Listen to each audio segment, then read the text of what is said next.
Bien, la clase de hoy es sobre la biotecnología, ¿de acuerdo? Bien, lo primero, ¿qué es la biotecnología? ¿Vale? Bueno, ya sabes que nos gusta mucho a los biólogos ponerle la palabra bio a todo, ¿vale? Entonces, bueno, buenos días Mordaski, espero que tus sueños hayan sido, sí, han sido cosas guays, has dicho, genial. Bueno, como iba diciendo, la biotecnología, ¿de acuerdo? Nos gusta ponerle bio a todo, ¿de acuerdo? Entonces, tecnología básicamente se refiere a la utilización, ¿vale? De algo. En este caso, de algo bio, entonces de algo vivo, ¿de acuerdo? De tal forma que, bueno, la biotecnología en sí consiste en la utilización de seres vivos, ¿vale? Bacterias, levaduras, etcétera, ¿de acuerdo? E incluso de células eucariotas para utilizar estas células, estos seres vivos, para fabricación de ciertas cosas, ¿vale? Cosas que sean aprovechables para el ser humano. Gracias a los conocimientos que tenemos hoy en día de bioquímica, de micro, de ingeniería química, ¿vale? De ingeniería genética sobre todo, ¿de acuerdo? La biotecnología ha avanzado mucho en muy pocos años, ¿de acuerdo? La biotecnología tiene una cosa y es que, aunque luego lo voy a explicar más detalladamente, la biotecnología no es algo nuevo, ¿vale? El ser humano lleva utilizando biotecnología siglos y siglos y milenios, ¿vale? La cosa es que de lo que se ha estado haciendo en biotecnología durante los últimos milenios hasta lo que se ha hecho en el último siglo, hay un cambio abismal, ¿de acuerdo? Bien, por lo tanto, la biotecnología consiste en la utilización de un ser vivo o parte de él para la transformación de una sustancia en un producto de interés, ¿de acuerdo? Y tiene tres características básicas. Está aquí. La primera es interdisciplinar, ¿vale? ¿Qué significa esta palabreja? Bueno, algo interdisciplinar quiere decir que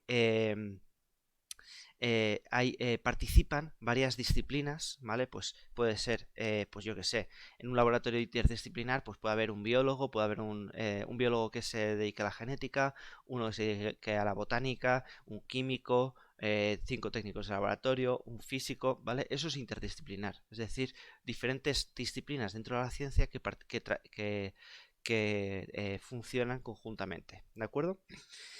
En este caso, sobre todo, es de ciencia ligada a la biología y de ingeniería, ¿de acuerdo? El segundo punto es que trabaja con seres vivos, ¿de acuerdo? De ahí el prefijo bio, ¿de acuerdo? Es porque trabajamos con seres vivos. Y segundo es el objetivo. El objetivo es el de conseguir un producto o un servicio útil para el ser humano, ¿de acuerdo? Bien, como os digo, la biotecnología tiene dos etapas, ¿de acuerdo? La biotecnología tradicional y la biotecnología moderna, ¿vale? La biotecnología tradicional ha consistido principalmente en la obtención de alimentos, ¿vale? Cuando nosotros le echamos levadura para hacer pan, eso es biotecnología, estamos usando un hongo, ¿vale? Una levadura para fermentar ese pan. Cuando usamos lo mismo para hacer cerveza, estamos hablando de lo mismo. Entonces, bueno, pues interesa en ese sentido, ¿de acuerdo?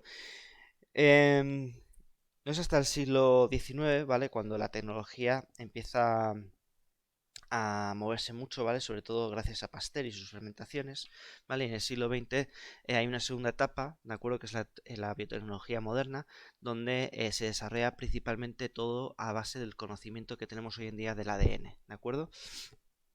Esta técnica va a consistir en la manipulación del ADN, ¿de acuerdo? Bien, eh, es agüita, chicos, nada de café, estoy quitándome de la droga. Bien, como iba diciendo, la biotecnología tradicional eh, se basa principalmente en técnicas de selección artificial, ¿vale? Y para ello se desarrolla mucho en tres áreas, ¿vale? En el área de la agricultura y la ganadería, ¿de acuerdo?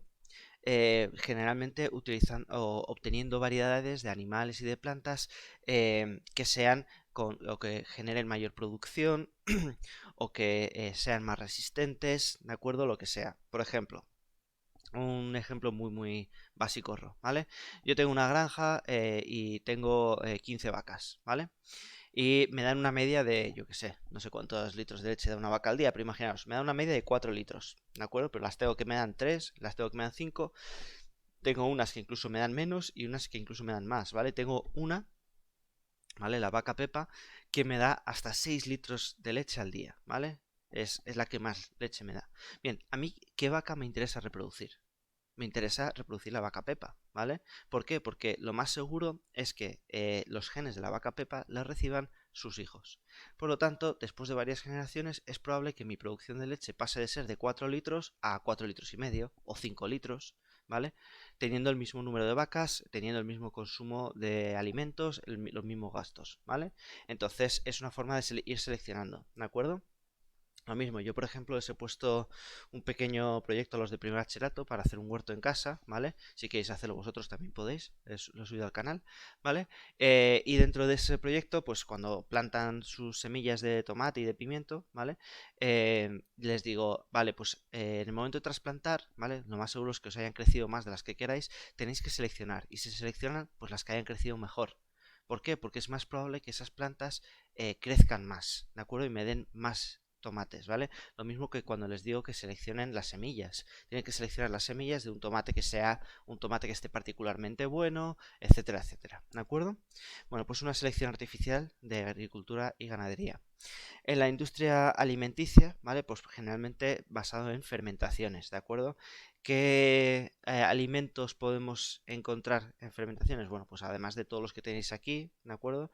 Pues también podríamos incluir, por ejemplo, el yogur, ¿de acuerdo? Que aquí no está, bueno, eso yo creo que es un yogur, pero no estoy muy seguro, ¿vale? Y embutidos, por ejemplo, ¿de acuerdo? Yo creo que en clase os he contado alguna vez cuando me dio por hacer cerveza artesanal, ¿vale? Que lo más seguro es que me dé por hacer una segunda tanda ahora esta Semana Santa. Bien, y la industria farmacéutica, ¿de acuerdo? En este caso, la industria farmacéutica utilizando microorganismos para obtener medicamentos, ¿vale? ¿Os acordáis la historia de la obtención de la penicilina, ¿vale? Cuando cultivó este hombre, Pasteur, ¿era? Creo que era Pasteur. Esto siempre me mezclo, si era Pasteur o otro. Bueno, da igual. La cuestión, tenía sus cultivos, ¿vale? Eh, vale, vas a ayudar con el proyecto, genial. Genial, genial. Sí, un poco la idea es esa, tener un pequeño proyecto para que os entretengáis y os divirtáis un poco en casa y si puede ser en familia, pues mejor, ¿vale? Bueno, como os iba diciendo, pues tenía aquí sus cultivos bacterianos, ¿vale? Y se le contaminó uno. Entonces fue a tirarlo y cuando fue a tirarlo se fijó que, que efectivamente había como una especie de aureola alrededor de esos hongos que le habían crecido de bacterias muertas. Entonces se dio cuenta que ese hongo, que era el Penicillium notatum, perdón, generaba este antibiótico que mataba, bueno, generaba esta sustancia que mataba las bacterias y él lo llamó antibiótico, ¿vale? En este caso la penicilina. ¿Vale? Que salvó, pues eso, millones y millones y millones y millones de vidas incontables, ¿vale? Y a partir de ahí se han sacado muchos más antibióticos. Bueno, ¿en qué se basa la biotecnología tradicional? Bueno, en técnicas genéticas clásicas, ¿vale? Pues la mutación, la recombinación y la selección, ¿de acuerdo? Para seguir seleccionando las cepas más productivas, ¿vale? No pasa nada, Maite, ya sabes. El principio de la clase lo retomas otro día, pero vamos, básicamente hemos explicado lo que es la biotecnología y estoy un poco con la historia de la biotecnología, ¿vale? Bueno, también la mejora de las condiciones, ¿vale? Ir viendo cómo las condiciones son más adecuadas para determinadas cepas, ¿vale? Pues yo qué sé, pues si la planta de tomate la tengo que regar todos los días o cada 2 días, ¿qué pasa? ¿Vale? Si le pongo más abono o menos abono, lo que sea, ¿de acuerdo? Y el perfeccionamiento de técnicas de aislamiento y purificación de los productos que nos interesan, ¿de acuerdo? Pues por ejemplo, las diferentes variedades de cerveza aparecen por diferentes formas que tienen las culturas más antiguas de conservar esta cerveza, ¿de acuerdo? Y de hecho muchas, incluso en el propio nombre de la cerveza, pues viene parte de la historia de cómo sucede, ¿vale? Hay una que es la IPA, ¿vale? Indian Pale Ale, que eran los ingleses que iban hasta la India, ¿vale? Que usaban un tipo de fermentación a más largo plazo para que la cerveza durase hasta llegar a la India y pues surgió esa nueva variedad de cerveza, ¿vale? Entonces, pues son técnicas de aislamiento, de purificación, de conservación que van mejorando estos productos, ¿vale? Bien, y llegamos a la biotecnología moderna, ¿vale? La que se desarrolla sobre todo en el siglo pasado. Se basa sobre todo en 4 ambientes o 4 situaciones diferentes, ¿vale? Tenemos la agricultura y la ganadería. Hemos pasado de hacer una selección a directamente decir, vale, yo quiero que mi planta de tomate necesite menos agua, pues modifico genéticamente la planta de tomate. Ahora necesito que resista unas plagas, pues modifico genéticamente para que resista esas plagas, ¿vale? Y entonces aparecen los organismos modificados genéticamente, ¿vale? Los OMG, ¿de acuerdo? Que ya os digo, pues desde mayor crecimiento a mayor vitamina, mayor sustancias beneficiosas, ¿vale? Muchas veces en perjuicio de, por ejemplo, sabor, ¿de acuerdo? Etcétera, etcétera, ¿de acuerdo? Que ¿por qué cuando llegamos a, yo qué sé, el Corte Inglés, el Hipercor, las manzanas que tienen son tan perfectas, etcétera? Pues no solo porque les ponen ceras, etcétera, sino porque han sido modificadas genéticamente para que salgan todas igual, muy perfectitas, ¿vale? Muy bonitas y sean más atractivas a la vista a la hora de comprarlas, ¿vale? Aunque luego a nivel de sabor pues pueden ser peores o no, ¿vale? Bien, también en el medio ambiente, ¿vale? Generalmente para la biorremendación, ¿de acuerdo? Que es la recuperación de los suelos contaminados, ¿de acuerdo? Uno de los objetivos que tiene la biotecnología es conservar mejor el medio ambiente, ¿vale? Creando seres vivos que sean capaces de eliminar el mal al ambiente que le hemos hecho el ser humano, ¿vale? En cuanto a la medicina, ¿vale? Pues por ejemplo, para diagnosticar enfermedades genéticas, terapia génica, comparación de muestras de ADN, ¿vale? Pruebas de paternidad, de criminología, etcétera, ¿vale? Y en la industria farmacéutica también para crear, pues por ejemplo, hormonas, antibióticos, vacunas, proteínas, etcétera, ¿vale? Ya os lo comentaré más adelante, pero por ejemplo, hace no mucho, ¿vale? La gente diabética se pinchaba insulina de cerdo, ¿vale? Se obtenía la insulina de cerdo y como era una insulina muy parecida a la humana, pues les valía.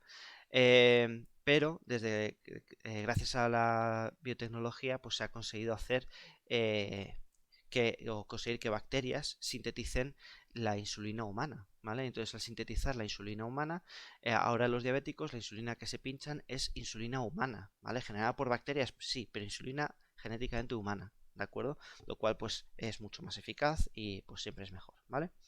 Bien, la biotecnología moderna se basa fundamentalmente en tres ámbitos de trabajo, ¿vale? El cultivo de células, los anticuerpos monoclonales, los cuales ya expliqué un poco el otro día, ¿vale? Y la ingeniería genética, ¿de acuerdo? Vamos con los cultivos celulares. Bien, un cultivo celular es un proceso mediante el que las células procariotas y eucariotas pueden cultivarse en condiciones controladas, ¿vale? El término cultivo celular se utiliza normalmente en referencia al cultivo de células aisladas de eucariotas pluricelulares, ¿vale? Y especialmente de células eucariotas animales, ¿de acuerdo? Bueno, el cultivo de células, ¿vale? Empezó durante los años 50, ¿vale? Es una cosa que ya tiene bastante tiempo. Y el concepto era conseguir líneas de células vivas separadas de un tejido de origen, ¿de acuerdo? Es decir, yo tengo unas células que se van desarrollando, crecen, se mueren, se reproducen, ¿vale?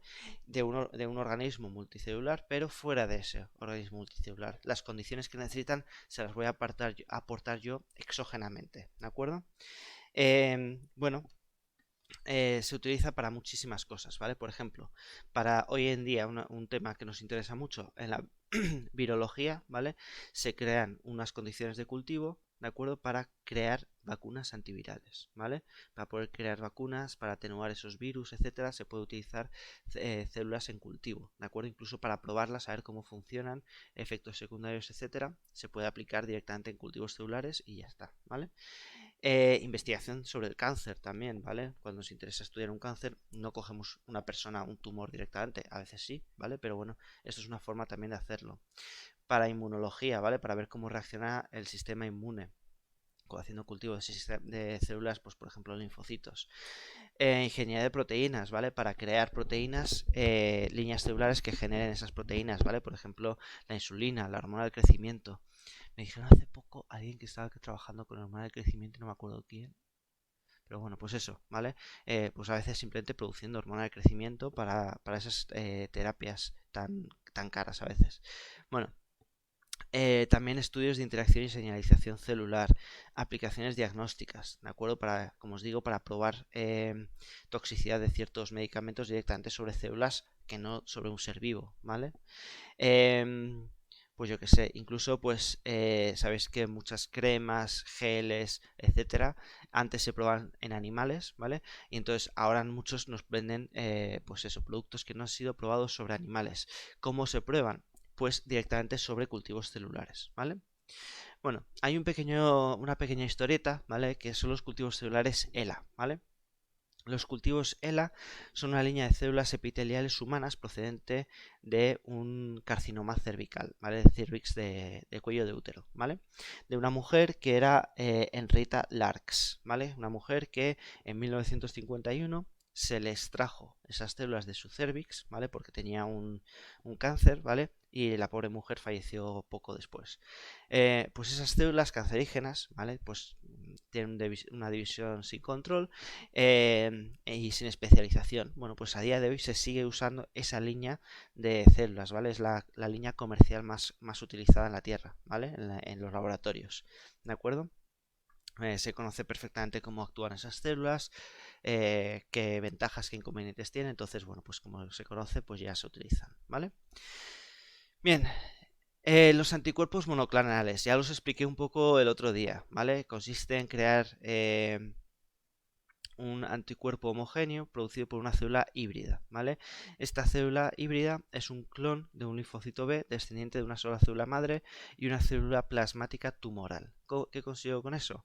Pues al mezclar un linfocito con una célula plasmática tumoral, consigo un linfocito tumoral, ¿vale? Es decir, un linfocito que se va a dividir muchísimo, ¿vale?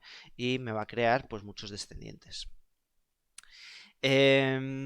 A ver, para producir los anticuerpos monoclonales, primero se extraen las células o sea, los linfocitos B del bazo de un animal que ha sido expuesto al antígeno, ¿vale? Por lo tanto, estas ya están activadas y al fusionarla con la célula humoral, ¿vale? Lo que puedo tener es un crecimiento indefinido de esas células. Esas células van a empezar a dividirse y a crear esos anticuerpos, ¿vale? Para luego poder utilizarlos frente al antígeno que sea, ¿de acuerdo? ¿Para qué se utilizan estos anticuerpos monoclonales? Pues, por ejemplo, para determinar la presencia de drogas, hormonas, vitaminas, citocinas, proteínas, ¿vale? Incluso para determinar o detectar cánceres, cosas alérgenos, o sea, productos, elementos que nos generan alergias, ¿vale? Incluso para detectar si tienes un virus, ¿vale?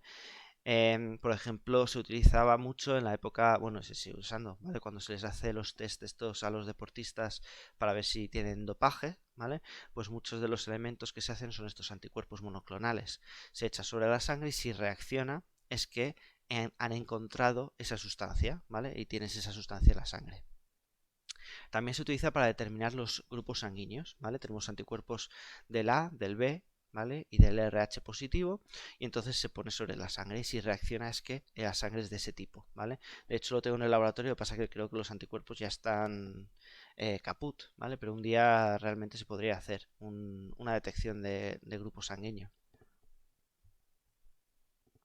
Bueno, y también pues eso, como uso terapéutico para enfermedades infecciosas, autoinmunes, cáncer, alergia, incluso para ver si si un tejido va a generar rechazo ante ese ser vivo, ¿vale? Y poder utilizarlo en un trasplante, ¿de acuerdo? Bueno, insisto, también lo expliqué un poco el otro día, pero creo que tampoco quedó muy claro, entonces, bueno, espero que os haya quedado un poco más claro hoy, ¿vale? Nos sirve para los dos temas, ¿vale? De todas formas, nunca ha caído en la EBAU, que yo recuerde, pero bueno, siempre está bien, ¿de acuerdo? Bien, vamos con, yo creo que lo más importante de este tema, ¿vale? Que es la ingeniería genética, ¿de acuerdo? Aquí vamos a desplayarnos bien, ¿vale? La ingeniería genética es una parte de la biotecnología que se basa en la manipulación de los genes, ¿de acuerdo? Aquí en este caso vamos a modificar genes, ¿de acuerdo? Para obtener sustancias específicas, ¿vale? Aprovechables para el hombre, ¿de acuerdo? Entonces, vamos a básicamente aislar ese gen y luego introducirlo en otro ser vivo, ¿vale? Que sea más sencillo, más barato de manipular, etcétera. Una bacteria, por ejemplo, ¿vale? Y que nos genere ese producto de ese gen, ¿vale? Esa proteína.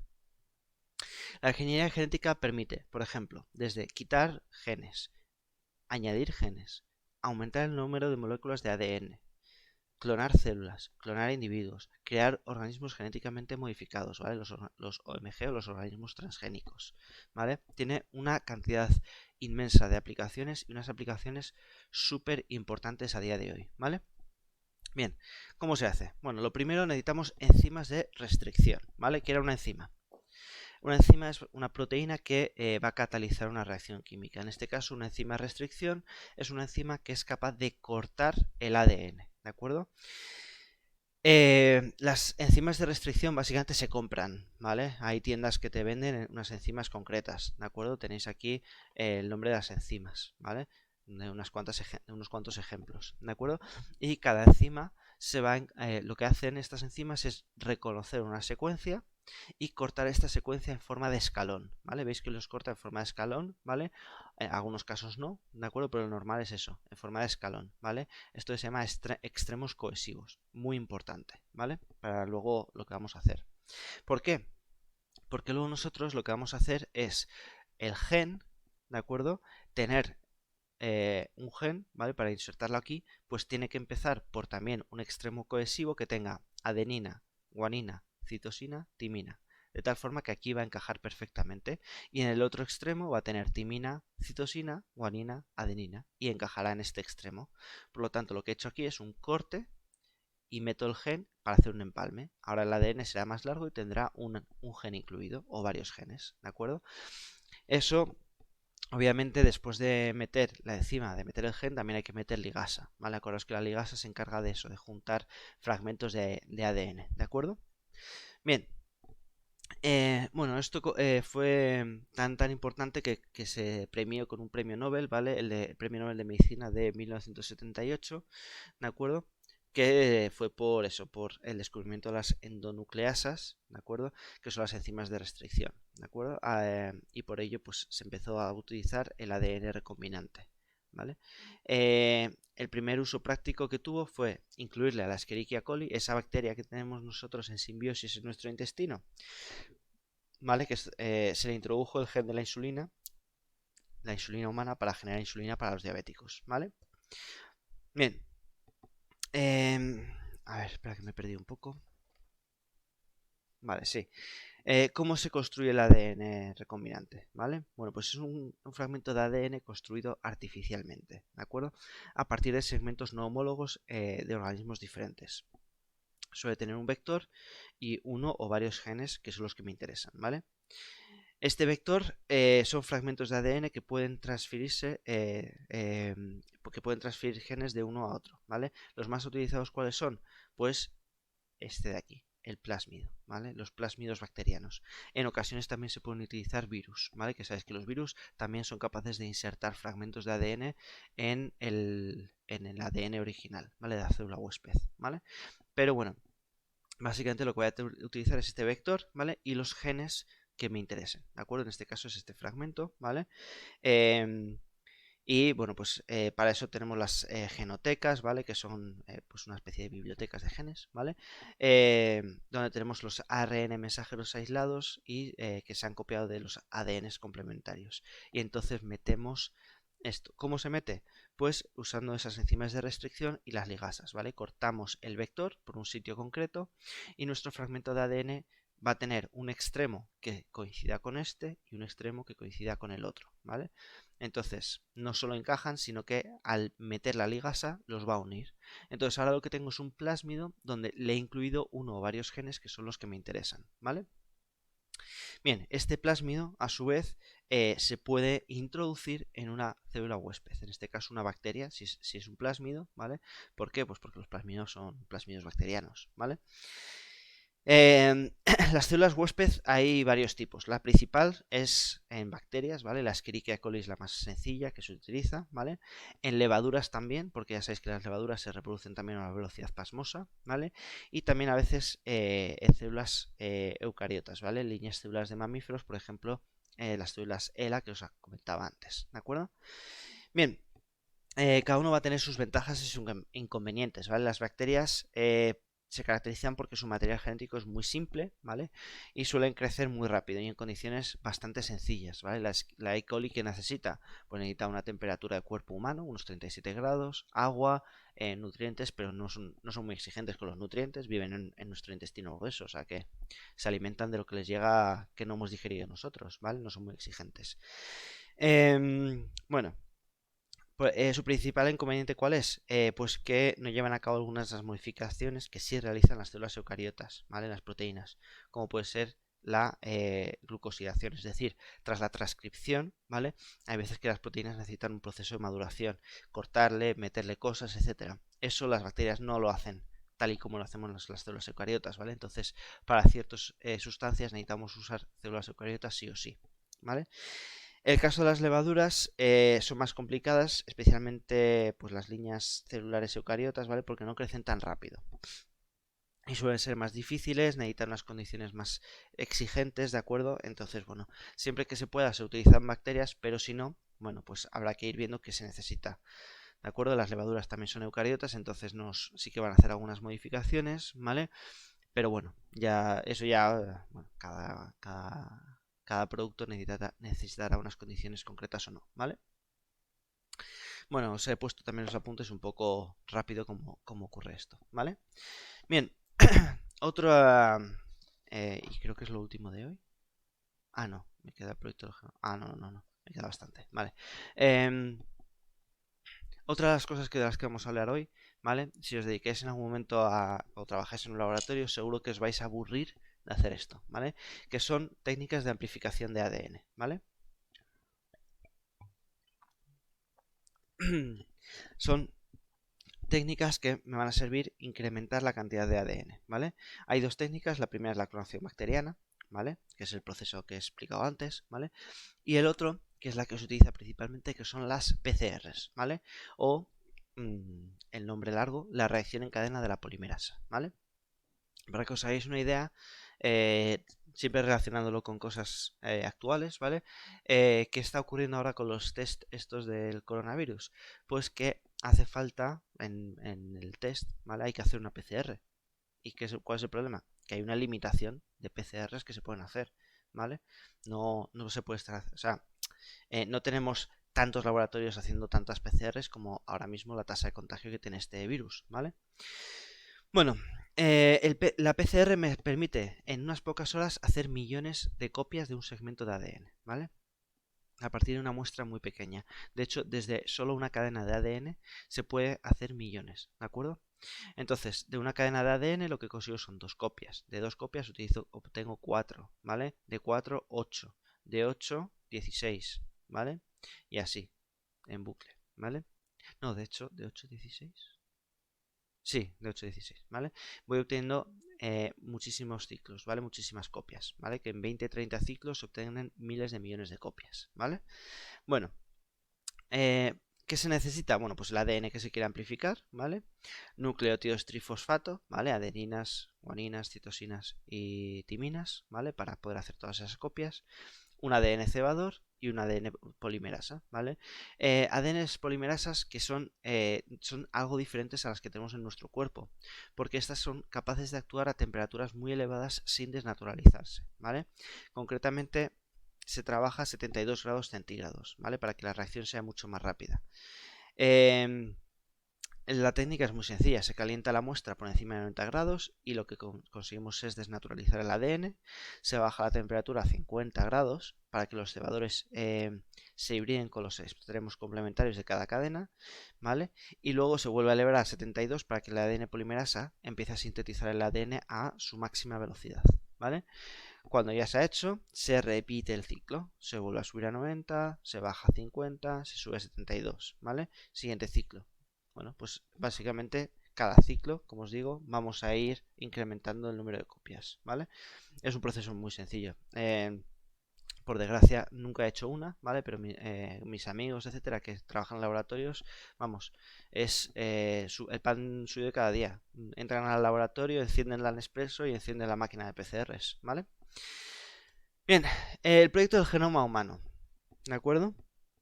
Bueno, pues el proyecto del genoma humano nació en 1990 y lo que se buscaba era localizar, identificar y conocer la secuencia de nucleótidos del ser humano, ¿vale? De tal forma que así íbamos a conocer todos los genes del ser humano. Esto incrementa las posibilidades en la medicina, no os podéis imaginar ni cuánto, ¿vale? Se tardó unos 13 años en completarlo, ¿vale? Y se sacó todo en unas 5 conclusiones básicas. La primera es que no existe relación entre la complejidad de un organismo y su número de genes, ¿vale? ¿Por qué? Pues por ejemplo, la rata y el ser humano tenemos más o menos el mismo número de genes, ¿vale? Unos 30.000.